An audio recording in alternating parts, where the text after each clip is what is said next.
Do y'all see that? The Yes. Pueblo Grows presents. Okay. All right. Thank you. My name is Frank Cordova. I'm not wearing my name tag, but I probably should be, even though I'm on video. I'm a Colorado Master Gardener going into my second year as such, and I'll be presenting today. I've titled this as based off of a previous presentation called Starting Your Garden from Scratch. I'm going to move through pretty quickly because there's a lot to cover. So this is kind of just a quick rundown of what we're going to be talking about: germination, what kind of media we're going to grow in. You could start in containers, or you could direct sow outdoors. We're going to be focusing mainly on direct sowing outdoors, but some potential problems. And if you're starting indoors, there's a process called hardening off. And of course, the introduction to the All Pueblo Grows seed library, which actually I'm going to talk about a little bit about first once we get through this quick slide here that was included in our presentation. You could propagate or start your own plants to get a jump start, or to grow things that are not available elsewhere, or maybe are too expensive. It could reduce the time to bloom or harvest if you start indoors, or with things like peppers and tomatoes that have a long growing season and require a lot of warmth, and also so that you could put them where you want placement. You could get viable seeds from the All Pueblo Grows seed libraries, seed catalogs, friends, any that you might have saved or others might have saved around you, including from the seed library and local nurseries. So with the All Pueblo Grows, starting with COVID-19 last year, we started doing little seed libraries where you could borrow and donate to seeds. We would very much appreciate if you have any extra seeds to donate some to the little seed libraries, or I believe Rawlings is open on a limited basis still, so you could still donate over at the Rawlings library as well. But with the little seed libraries, it could be confidential and no contact, have various seed kits available, and you could visit that address, allpueblogrows.org/updates/little free libraries to visit that right there, that address on the screen. And you could order some of the seed kits that are available. There's also the seed lending library on the second floor of Rawlings Library. Again, limited access right now to that, but you may still be able to do that. Seeds are stored in alphabetical order. You can choose what you want, check them out like you would anything else, but there's no due dates. I'm going to pause here for a second, and since Derek, our main, one of our main All Pueblo Grows fellows, and Cherie are on this call, do you have anything to add before I move on to the actual seed starting portion? Well, it's important to go to the allpueblogrows.org website to request a seed kit. This year, we're doing it a little bit differently. We're doing, I think Frank, you actually did mention that. So we do need you to come to the website and fill out a request form for the seed kit that you want to get, and then we'll make arrangements to deliver that kit, usually the same week, to the location nearest to you. Right. All right. Thank you, Derek. Mm-hmm. Okay, does Cherie have anything else to add? Nope, I think that covers it. I'm posting the link to the webpage where you can request a seed kit right now in the chat. Awesome, thank you. Okay, so the whole process of propagating plants usually starts with seed germination. That's mainly what we're focusing on today.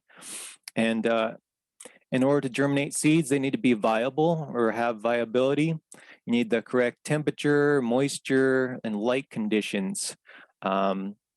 And actually, when you're first germinating the seeds, you don't really actually usually need light, not until that first cotyledon, or that the first true leaves kind of come out. But we'll get to that here in just a second.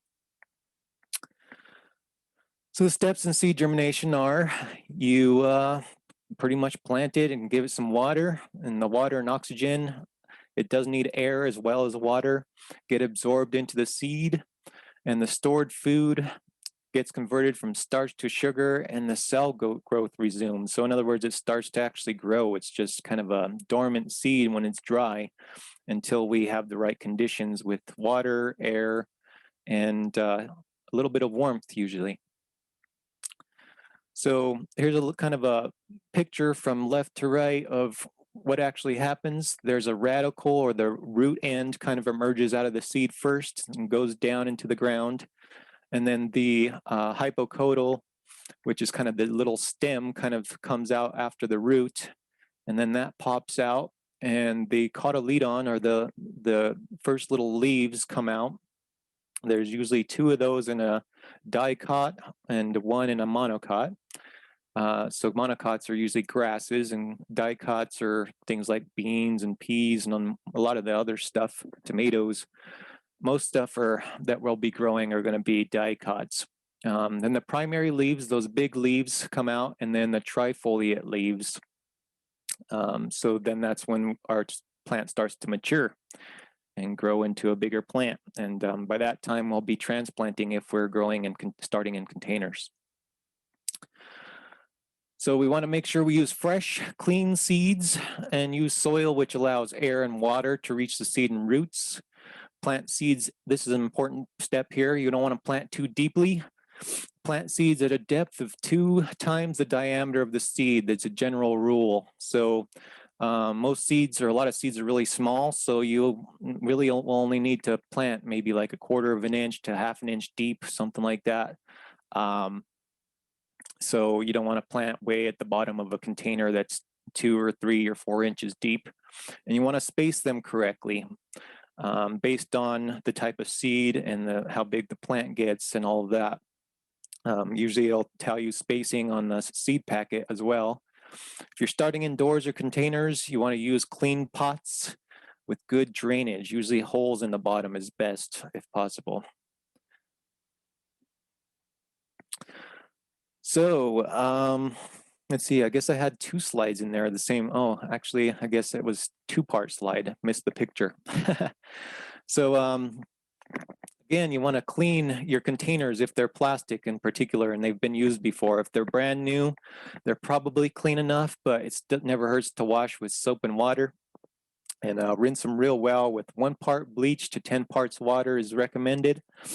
You want to make sure they're sturdy enough to hold up, hold the plants. You usually want to be at least 2 to 3 inches deep, and again, providing good drainage. The soil media is usually what we start to grow in. Depends on the soil conditions. So again, we don't want it to be really compact soil that won't allow a whole lot of water or air to get into the soil and to reach the seed and the baby plant, the germination stage. Says here soilless media is best. So that is best because it's sterile. It doesn't have any weed seeds or anything like that in there. It's predictable. And it provides the physical support necessary for the plants to start growing as a young plant. And it holds plenty of water and air, H2O water, O2 oxygen in particular. So the soilless media contains both organic and mineral components. It can include bark and peat and minerals like perlite, vermiculite, and coarse sand. You could buy that type of media in the stores, or you can make your own. Here's a quick little recipe. I'm not going to go into it in detail, but it requires some sterilized soil, which you can make in the oven, or if you have like a solar oven outside type of thing, you could sterilize it over the course of a really warm day or a couple warm days. There's a whole process to that. So it's recommended if you don't want to spend a lot of time making it, that you could purchase it pretty cheap from the stores.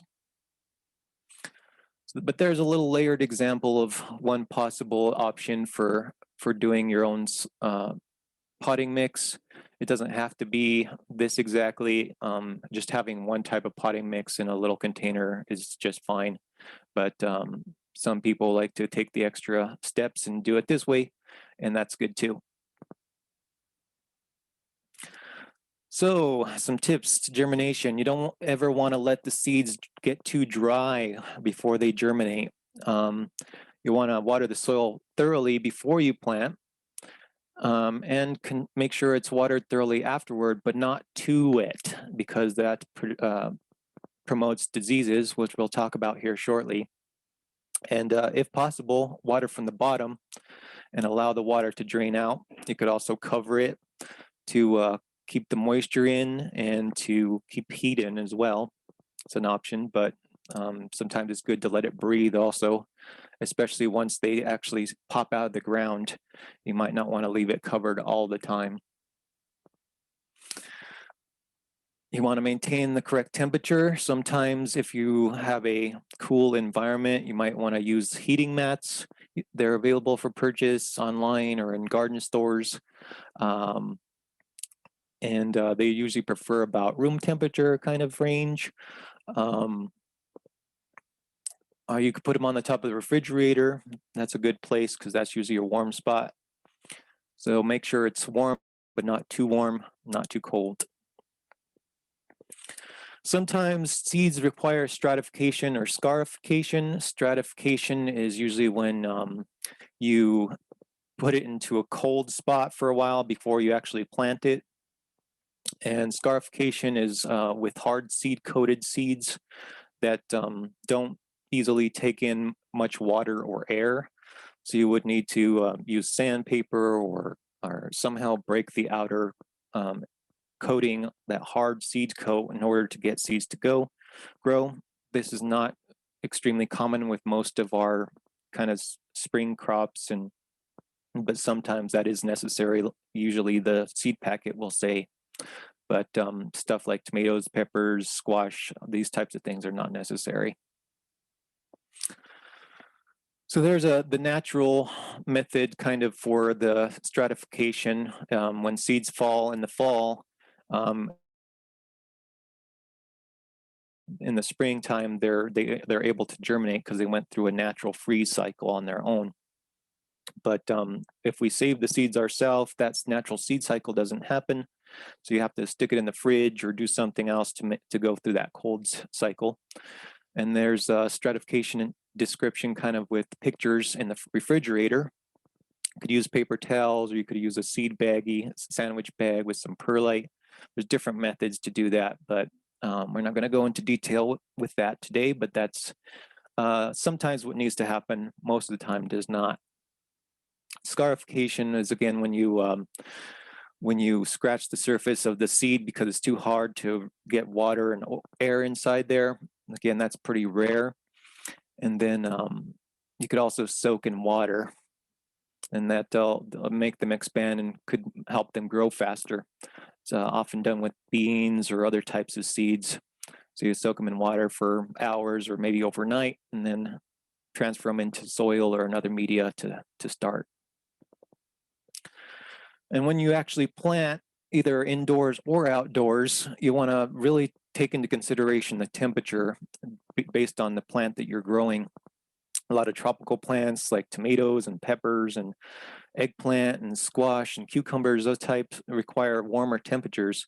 So you want to consider the maximum and minimum daily temperatures, the changes from the day to the night, and the average temperatures from the day to the night.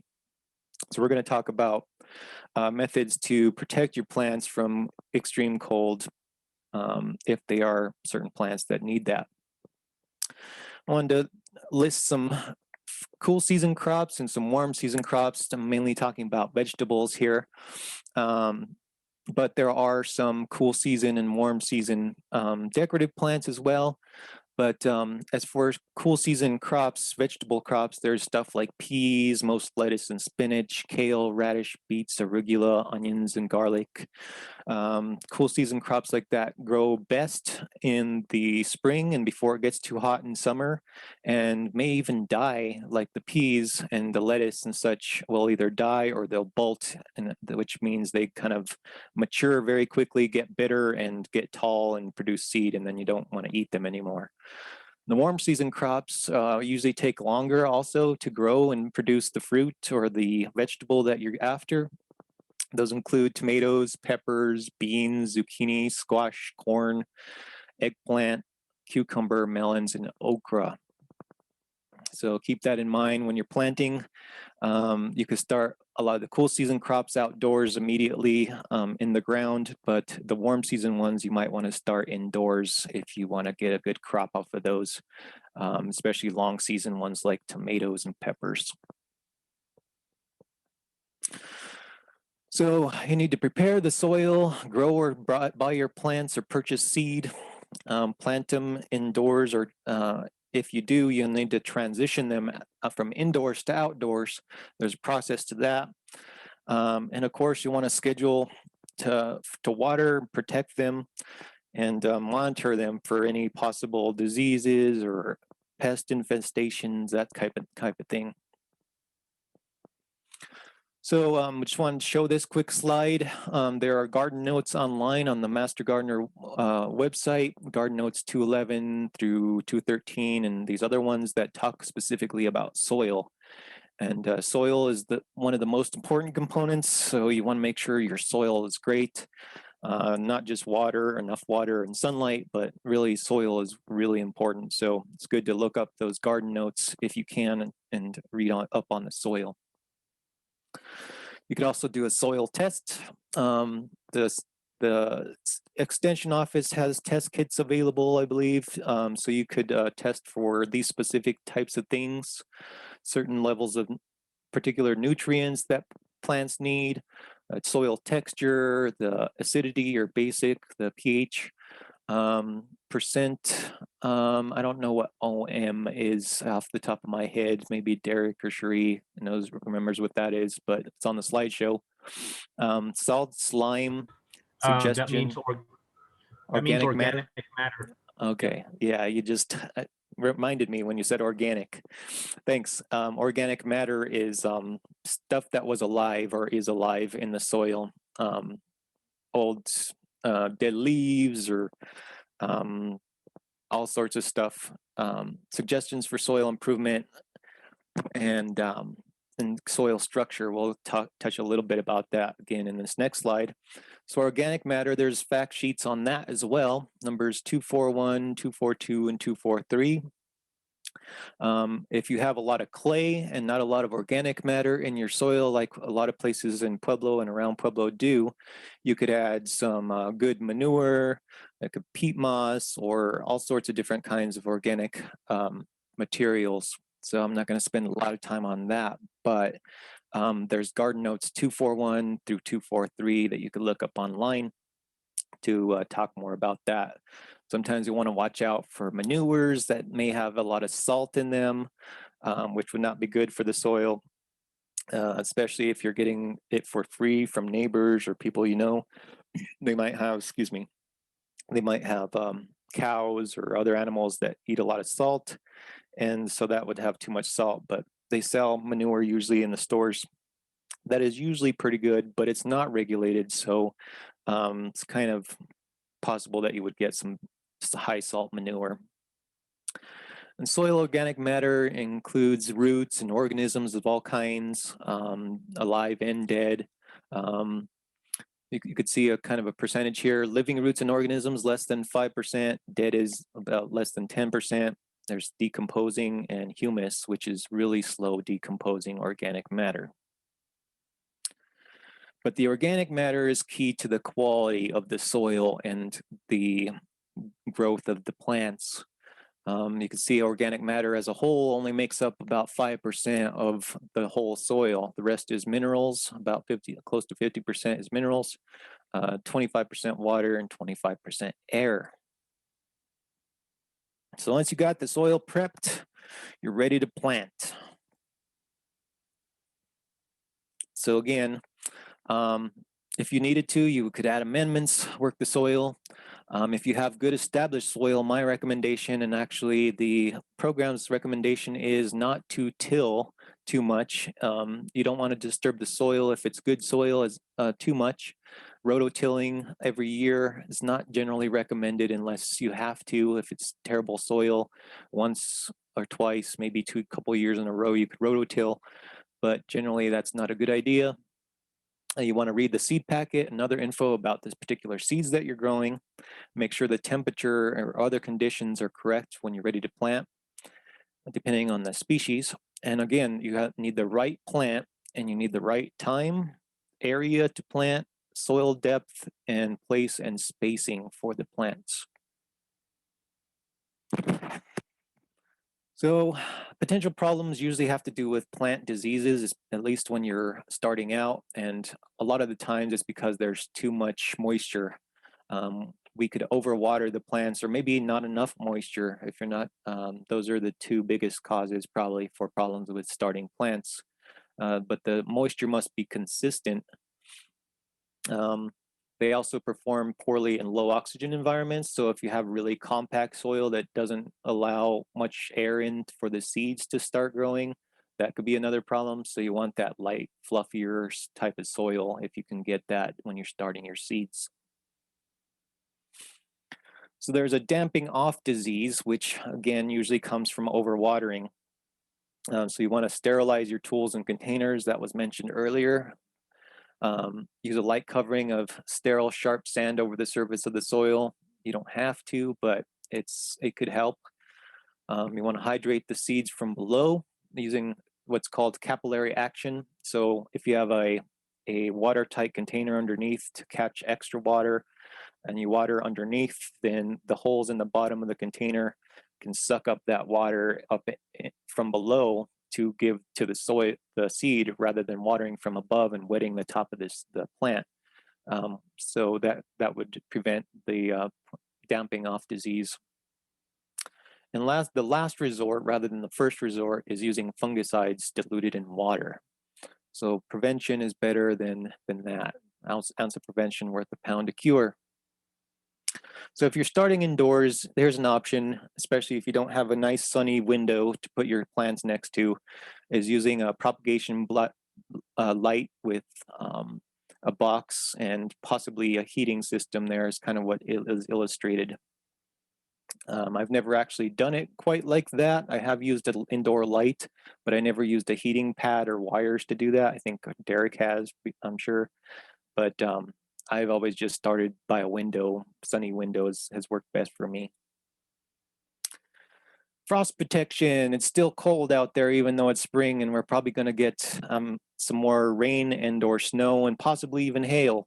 So we need to protect, if we're going to plant outside, our plants, especially the ones that are not so cold hardy. That's kind of a quick illustration of what that means. Is so when we cover with some kind of cover, it'll trap the heat in the soil if we're planting directly in the soil, and we'll see some examples of ways to do that.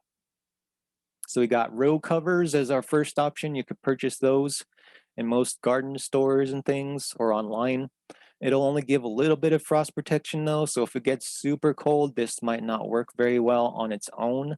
But if it just dips to about freezing or just a little bit below freezing, 33 degrees or so Fahrenheit, row covers can help. And you could see there's kind of rocks or clumps of soil on the side to hold down those row covers over the crops. Or you could pin them down. You could use a window cold frame directly in the ground or above ground. If it's in the ground, it's probably more effective because that heat that's held in the ground will help keep the plants warm. But if it's an isolated box, like I recently built one, I don't have a picture of it, but then you might have to spend more resources to heat the inside of that box. There's a different type of cold frame, a T cold frame that you could build with T's on either end and a plastic sheeting going around, sort of like a little barn type of thing, little greenhouse. Here's another type of cold frame. Yes, Wait, go ahead, Derek. hold on. Can you go back to that last one there? Mm-hmm. Okay, so I just want to kind of point out that the reinforced plastic sheet that they have over there is kind of rolled down on the sides. And the reason for that is because on a hot summer day, but on a sunny day, it'll get really, really hot inside of an enclosed area like that. And so you want to be able to have a way to roll up the sides of it so it keeps the air cool. Thank you, Derek. Good point. Yep. You don't want to leave these covers on all the time. That's mainly for when it's cold. And so when it is warm and sunny out, you want to have ventilation. Thanks for that, Derek. There's another type of cold frame. Again, that top is removable so that when it is really warm, you can take that off. And that's kind of a different view of it. And here's an actual example that somebody had posted in one of the previous presentations, but you might notice on the one on the left, lower left, it looks like there's some water pooling in the middle of it.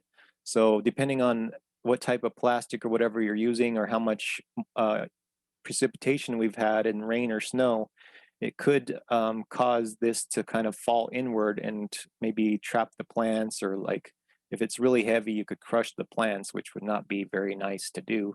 So watch out for that as another tip. Here's yet another type of cold frame that uses PVC pipe. It just kind of makes like a little teepee or a tent type of thing over it. You could also do frost covers like a little greenhouse type of thing. This uses concrete mesh frame. I'm assuming that's metal that looks like black there on the left side. Maybe it's plastic, I'm not sure. And you got to secure that down if you do it this way. And again, you want to open it during the day to let some ventilation out when it's warm. You don't want to keep that covered all the time because it'll get too hot and fry the plants basically. So this has better frost protection, 2 degrees to 6 degrees than the row covers. And again, any type of plastic covering generally will have a little bit better because it keeps more air inside than the row covers do. The row covers have a little more ventilation on them. So just reading that there, good for cool season crops or for warm season crops that don't like freezing temperatures. Or you could also cover on top of that with a blanket, space blanket, some kind. Again, in this example, it was a sunny day in April. It dipped to below 0 and did not freeze the plants. So that's another method. And then one final method is using some old school Christmas lights, not the LED ones because they don't produce a lot of heat, but the more higher wattage incandescent bulbs, if you can find those to keep it warm. Just moving real quickly, here's another option that's available for purchase in stores called a wall of water. Basically, it has little pockets that you put water into and make a little teepee around your plants, usually used with tomato plants or peppers. And it's basically just a little greenhouse right around it. The water absorbs heat as well. And you could also use water bottles inside of your little row covers, underneath your row covers or your little greenhouse cold frames or whatever. That could help to absorb heat as well if you use water bottles with water and maybe a touch of alcohol if it does get down to freezing, to prevent those from freezing solid. But just water by themselves in a water bottle half full or 2/3 full can help absorb heat and dissipate heat during the night. So if you do start plants indoors, you need the hardening off process. I believe we'll probably spend more time talking about that next month's presentation.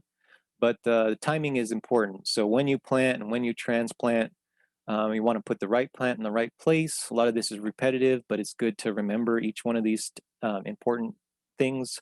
Little plants need more water. So as they get older, they need a little less water. And question is, do you need to fertilize when you transplant or afterward? And zone your water and temperature zone. We live in about 5B, I think, here in Pueblo. So you could look up information on that or on the back of a seed packet what that might mean when you would plant. I think that might be referring to zones in your watering system, your Oh, okay. sprinkler zones. I wasn't sure about And I that. just want to interject just a tiny bit right here. So what I use on my system is all timers. All my entire system is run by timers. I only have the one faucet on my house, and so I use a lot of timers. And the reason why I use a lot of timers because I forget. I forget a lot of things. One thing I don't want to forget is to water my plants. Right.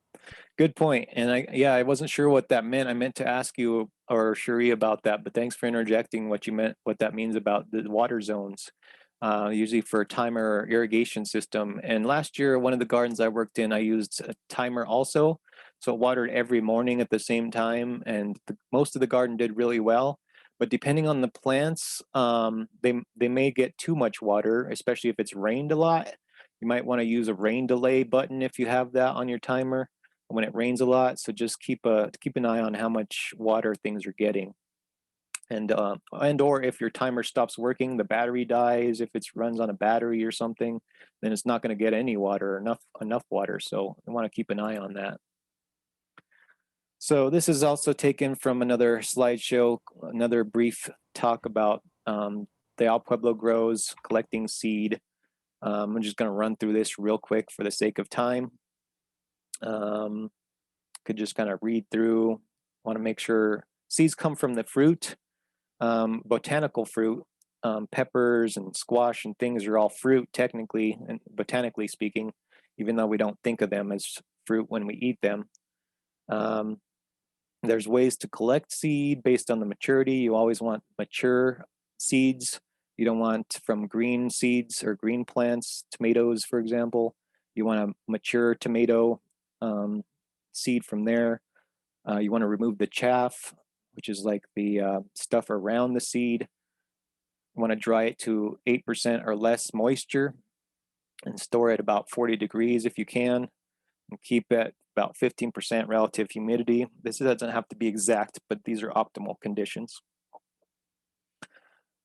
You need to ask in advance if you're going to collect seeds from someplace that is not your yard or someplace that you usually care for. You can collect seeds from public spaces or other private property, but you want to check first usually.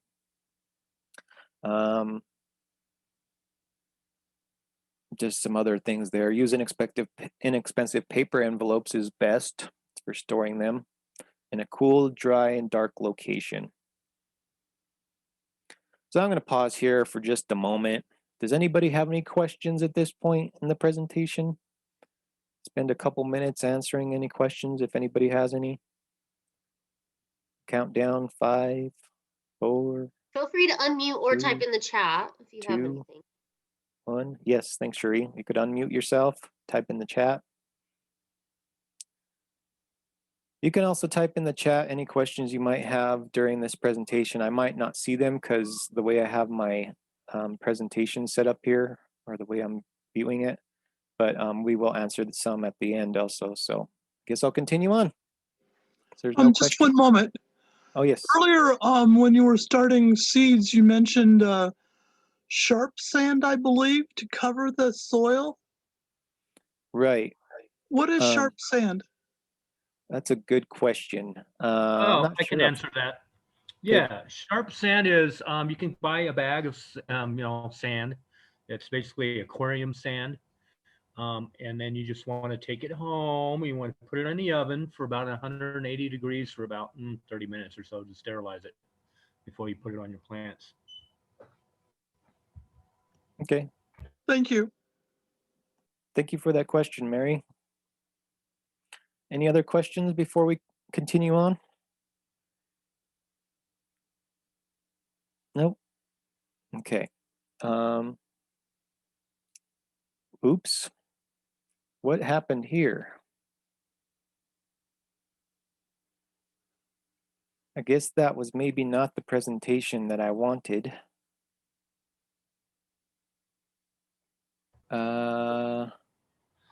Well, anyway. I swear I had more to it. Well, maybe not. I could go back into more detail then on this presentation. I went through that a lot faster than I thought I would. So let's go back in and see here.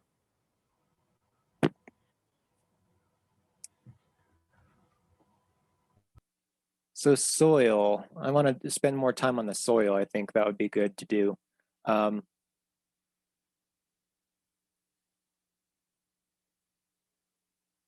So here you could see, we'll reiterate here on the seeds in the soil. When you plant it, it has to be at the appropriate depth. That one looks like it's close to the appropriate depth. Maybe it should have been a little bit deeper according to the size of that seed. But the first thing that comes out is actually the root end, and then the hypocotyl is kind of the stem pops out of the ground, and then the cotyledons. Those are the first kind of, I would call them fake leaves, because the primary leaves are called true leaves. That's another name for them. So the cotyledons are not fake leaves, but they're actually true leaves, or and they're not the true leaves. And then once the true leaves come out, those are the ones that look like the rest of the plant usually. And the cotyledons will die off at some point and usually fall off of the plant. Sometimes they don't.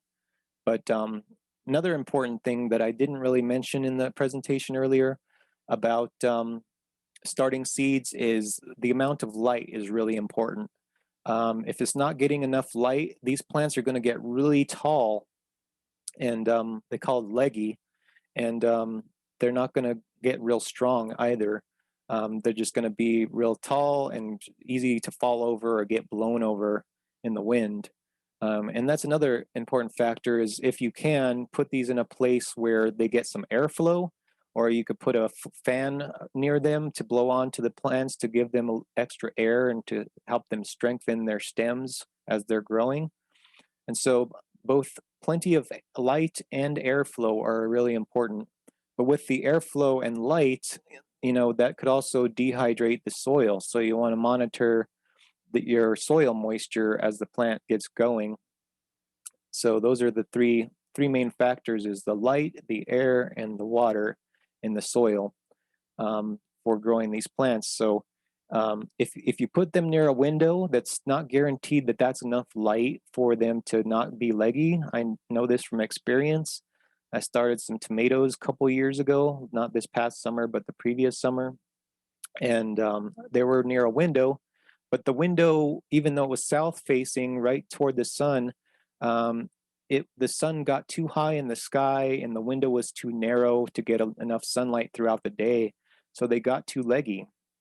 And also, as I was mentioning about having enough airflow, I didn't have a fan blowing on them. So the stems got real tall and they not very bushy, and they were really quick to fall over and break pretty easily. So keep that in mind, is even if it's near a window, it may not be getting enough sunlight unless that sunlight is pretty strong, intense sunlight. So you may need additional artificial light. Move on to the next slide. Okay, we saw this one already. I want to reiterate about the depth of the seeds where you plant them. Don't want to be too deep or too shallow. Actually, some seeds that are really tiny, actually you barely need to cover them at all, if at all, really. A lot of herb seeds, maybe stuff like marigolds that have tiny little stick seeds. They don't have to be planted deeply at all when you start those out. Spacing is really important, especially if you transplant or when you're planting outside. Usually the seed packet will mention the spacing between planting. So just for an example of like squash, if you're planting squash, you'll want to plant them probably at least a couple feet apart from each other. I plant oftentimes in 4x4 foot raised beds, and I can plant 3 squash plants in one of those, spacing them properly, and they do pretty well. I got a lot of spaghetti squash last year planting that way, and again, that was on a timer irrigated plot, and we got, I don't know, 2 dozen, 3 dozen spaghetti squash last year from 3 squash plants planted directly within a 4 foot by 4 foot plot. Frank, can you Yes. also talk about bio-intensive planting? Bio-intensive planting. Yeah. Do you want to talk about that? 'Cause I think you Sure. probably know a little more about So that than I. yeah, so basically it's using the square foot garden concept, but it's where you can use, so they say like, well, in fact, I have some seeds right here, as a matter of fact. radishes to, for some reason, there's no instructions, but anyway. So here's a package of Chinese cabbage that I have. And it says on here to plant spacing 15 inches apart. So one thing I can do is I can have that so it's only 7 inches apart. And then I can put more in the space that I have to grow in. And what that does is it allows for the plants to help each other to grow. And it also is, well, anyway, it's just, it's, it helps it along somehow. Yeah. It's just a way of better using the space that you have to grow in. Right. And something else too is there are some plants that grow well together and other plants that don't. And and there are various considerations for that, including how do these plants usually grow? Do they grow tall? Do they grow bushy? Do they grow covering the ground?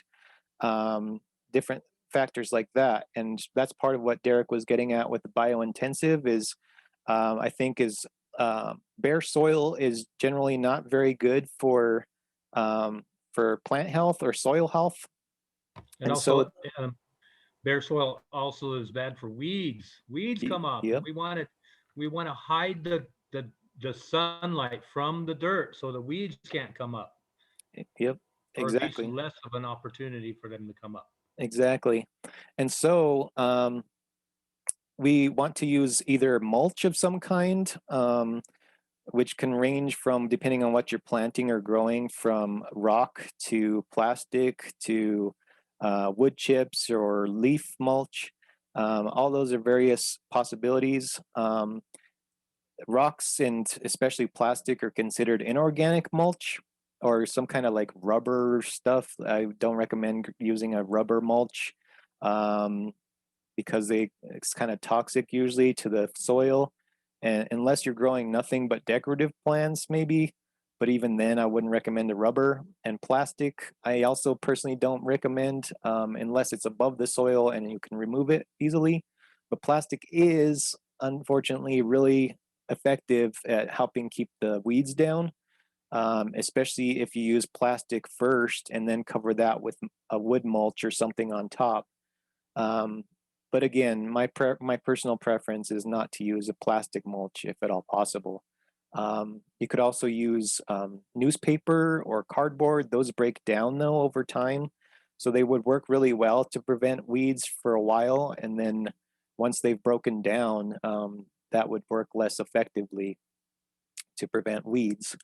But those biodegradable stuff also feeds into the soil. All the worms and microorganisms in the soil will eat at that cardboard and newspaper and or leaves or wood chips even. Even though wood chips take the longest to break down, they will eventually break down as long as there's living things in your soil. And we do want living things in our soil because it's an ecosystem. We don't want to grow things in completely sterile soil. We might want to start out with sterile soil so that we don't get weeds, but we don't want the soil to stay sterile for its entire lifetime.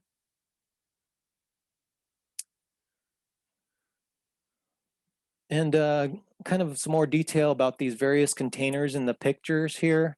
The ones on the right are those plastic containers you could buy in garden stores, and you could cut them or maybe break them apart sometimes.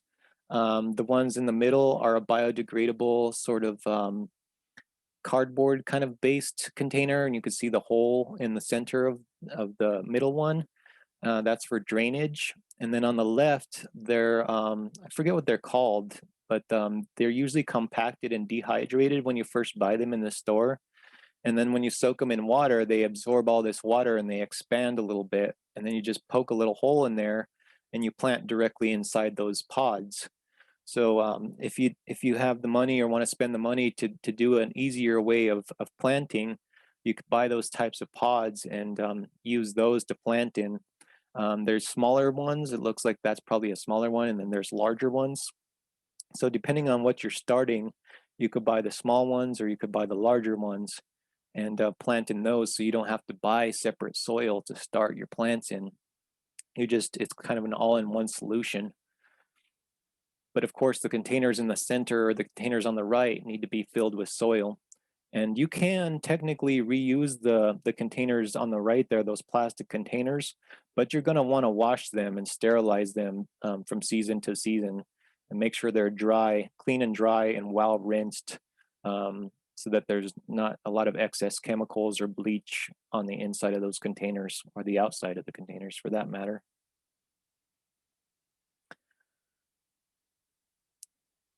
So there's a bag of soil in the wheelbarrow there. It looks like it's some kind of metro mix. I don't know what that's good for, but that's probably not a good soil for starting plants indoors. There are specific types of soil that you could buy that are seed starter mixes. And so those are best for that specific purpose. You don't want to buy a lot of that to add to your garden soil. So if you are starting indoors, you want to use a seed starter mix if you could find it. If not, regular potting soil will work, but the seed starting mix is probably best. This was a quick thing. Minerals, perlite, vermiculite, coarse sand. There's some pictures of those in the bottom right. Those help to add some structure and to maybe hold some moisture in the soil. You don't have to add those. Most potting soils and even starter soils might already have some of that type of stuff added into the soils. But if you're making your own, that might be some consideration to buy some perlite or vermiculite or coarse sand to add to your soil mixture.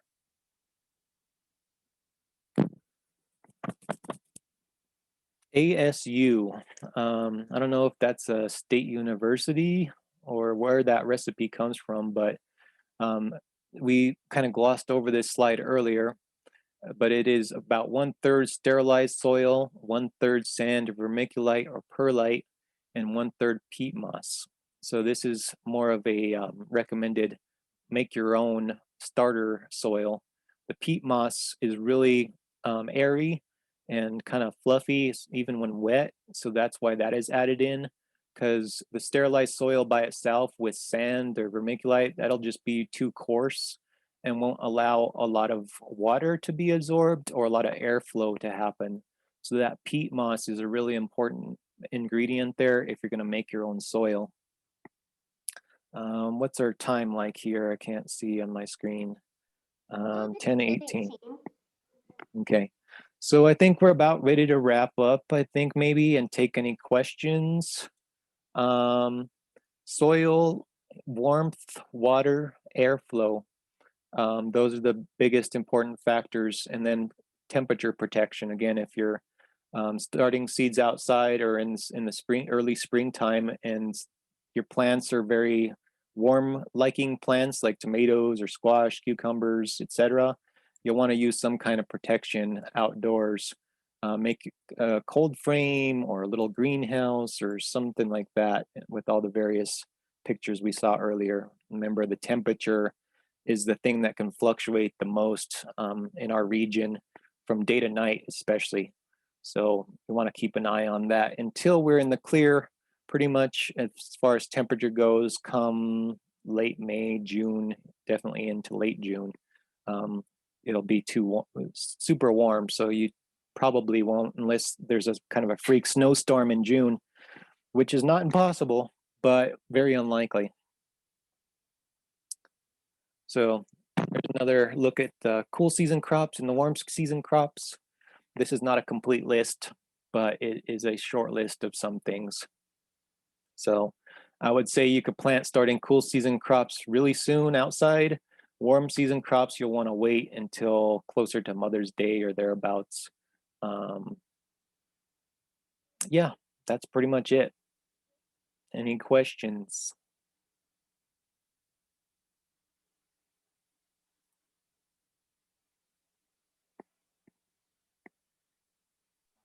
Awesome. Looks like you covered it pretty good then. If anyone does have any questions, feel free to type it in or unmute. I have a question. Awesome. Oh, awesome. Hey. Okay, so this is kind of, I want to show you a picture. I'm actually down in my basement where I have seedlings started. Hmm. And so what I did was I started some seedlings without a warming mat. And I think too much water, because this is what happened. Let me show you a picture. If I can figure this out. Okay. Okay. Stop sharing my What can you screen. see? Is it? I don't know if you can see it. I'm trying to. Yes, we see it. You see the plants? Yes. Okay, you don't see me, you see the plants. Yep. Okay, do you see? This is a little tray of tomatoes and cabbage. And you see the mold on there? Is that die off, or what you were talking about, where the seeds get too much water and then they don't? I mean, I'm getting a few things coming up, but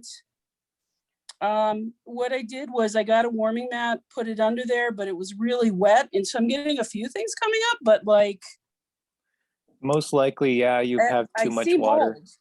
You think it was just too much water? Yeah, and or I don't know if those were brand new containers that you used or if that was reused. Yes.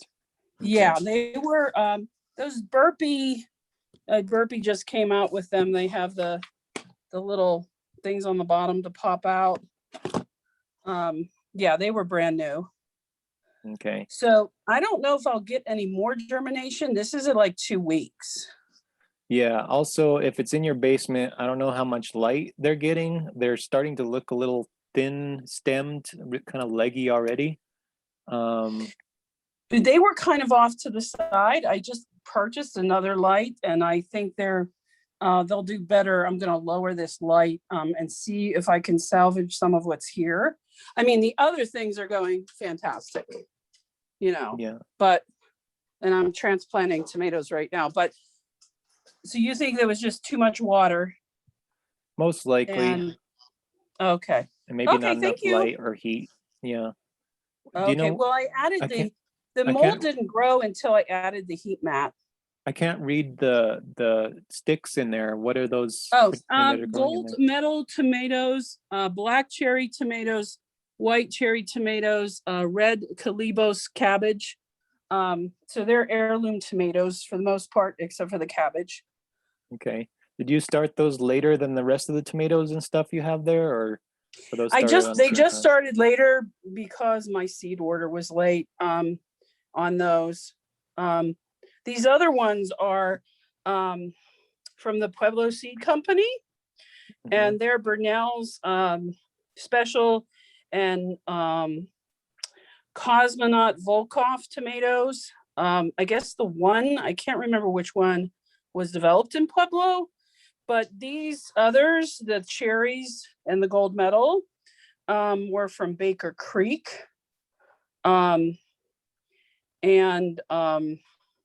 That order just came in later and I didn't have a chance to plant it. So they're going to be late anyway, but and then these are purple tomatillos. And then there's over here Pueblo chilies and sweet coronas, some early jalapenos, and this gets some natural light too from the window as well as the light.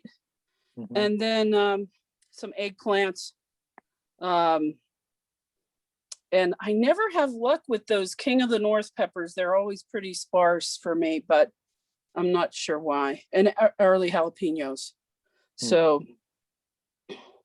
but thank you. I appreciate I think I just overdid it on the water over there.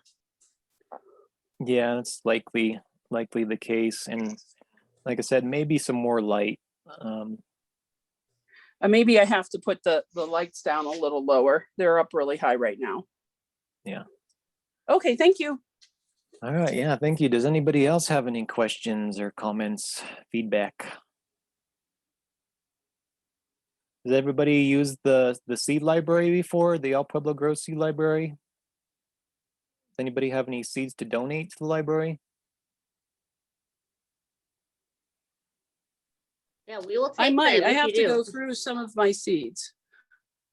Is there any particular type of seed that the Pueblo Library needs? I think We'll we're take kind of just anything. Yeah, yeah, open to Will any you type of take seed. transplants too, like for the garden or something? Because I'm gonna probably have like more than I can use here if these tomatoes continue to go well. You know, we've talked about that. It's something that we are hoping we can maybe do like a 1 day kind of thing, but at this time we're not sure how exactly we would do that. But we'll definitely send out information if we decide that we're able to accommodate that. Okay, thank you. Yeah, thank you. I had talked to Cherie before this presentation, actually the other day via email, and we will have available, I think, if you like, this presentation in PDF format. So you could we could email that to you, or maybe I don't know if we could put it on the All Pueblo Grows website or something, so people can download it. It references the garden notes and has the web address for where you could go to order seeds for the little free libraries, information like that it has in the presentation, so that in case you didn't take good notes or you forget, you could refer back to that. Yes, exactly. We'll probably be putting it on the All Pueblo Grows website.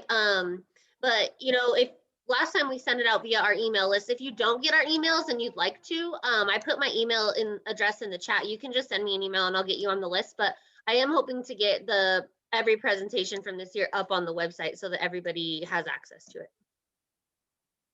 Awesome.